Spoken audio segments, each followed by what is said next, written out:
Hey folks, Russ Bailey here. It's time for another Brushpile Fishing, the video podcast. We've got a great guest in store as always. Caleb Smith from Chickamauga is going to join us. Today's podcast, of course, brought to you by Bob Cycle in Sydney, Ohio. So you stay tuned. We'll be right back with Brushpile Fishing, the video podcast.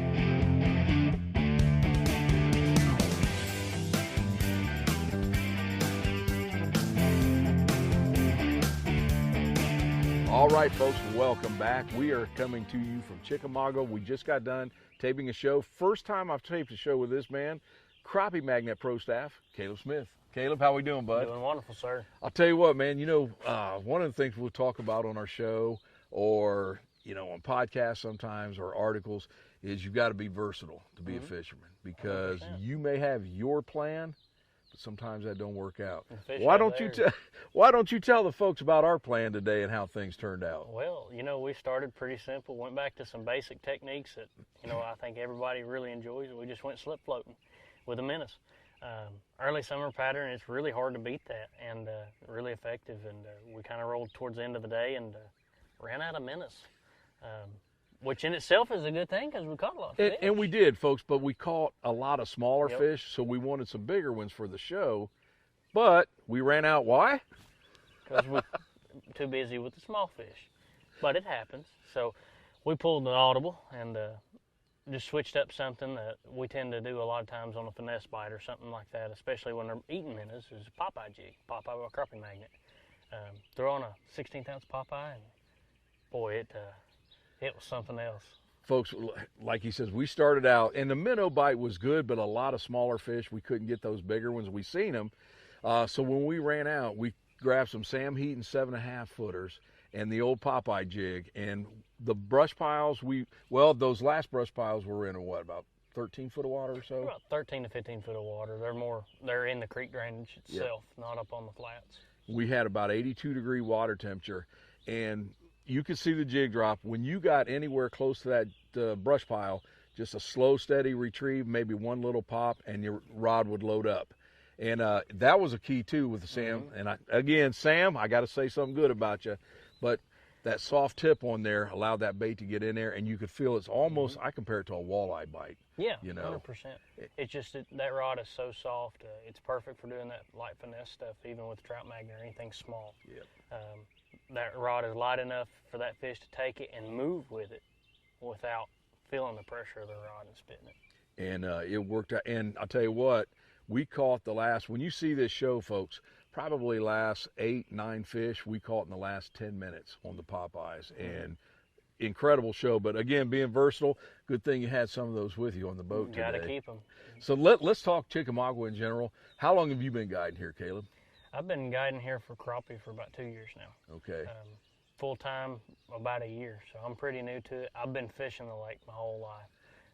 Anything from bass now to crappie. I found my love in crappie fishing once again. Started with it very young, like a lot of us do, and come back to it, and I wouldn't trade it for the world.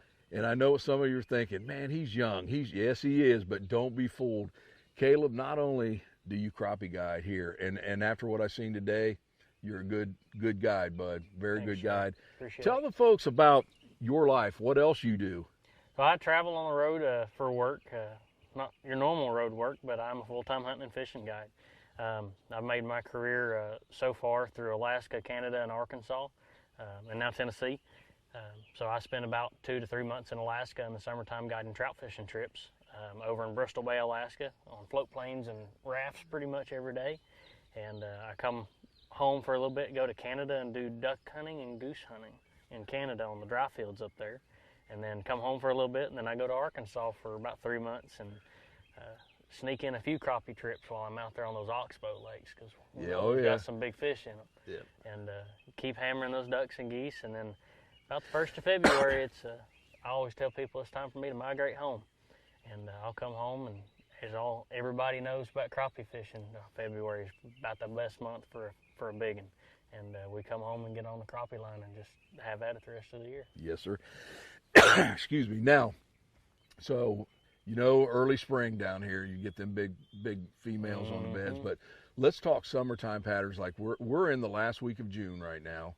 So it's hot down here. Water temperature's 82. I know yeah. it'll get hotter, but when do those fish start to pull out of the shallows here and get on this good summertime pattern? And what do you concentrate in the summer? I really base what I do day in and day out off of what my clients need. This is a really great area because it's really unique in the fact of I can have shallow fish all year, and we can have deep fish all year. It's as close as running to 5 minutes down the lake or 30 minutes down the lake. This time of year, a lot of our fish start to pull off when that water temp hits about 75. They really, that I see, start to pull out deeper. That's tend to be where we usually start pulling out the slip floats and the minnows, more realistic baits in general, just because you're getting a softer bite. They're just picking up on that shad again after the spawn.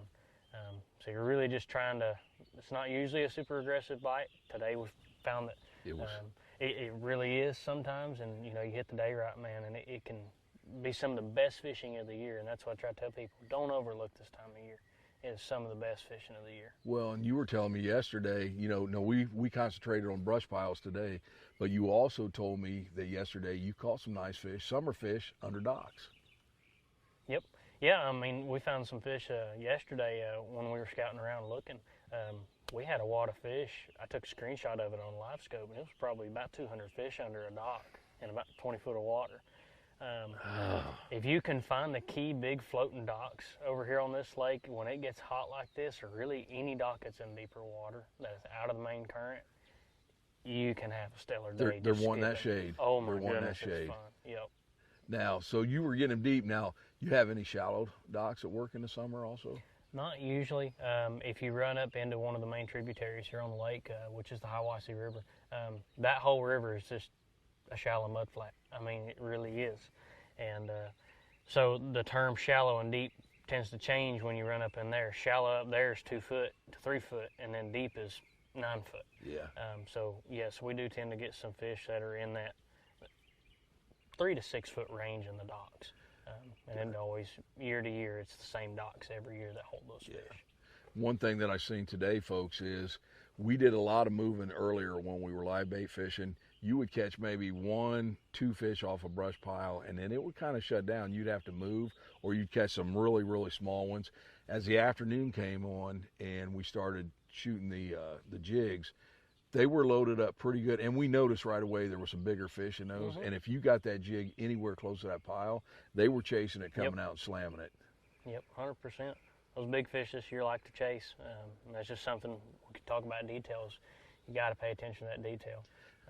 Folks, you're not going to want to miss this show. It is a great one, and you probably want to give him a call. And one of the things about Tennessee, it's not a far trip from us guys in Ohio, Indiana, the northern states. We're in the middle of everything. Yes, sir. There's an interstate from anywhere to get here. Exactly. Caleb, if someone wants to book a trip, hunting trip with you or a fishing trip, how do they get a hold of you? You can call me at 423-371-0000. You can email me, Caleb@AmericanWaterfowlSystems.com. So I prefer you just call me. It's a little bit easier sometimes, but can't always get a hold of me. I will call you back as soon as I can, because you never know where I'm going to be. Folks, and he's one of those guides, again, not only will you catch fish, but you'll have great conversation, and you will have a super time on the water. Caleb, thanks for joining us, bud. Yes, sir. Thank y'all for being here. Yes, sir. Again, we want to thank Bob Cycle for sponsoring the Brushpile podcast. Folks, I hope you enjoyed it. Stay tuned. We'll be back again with Brushpile Fishing.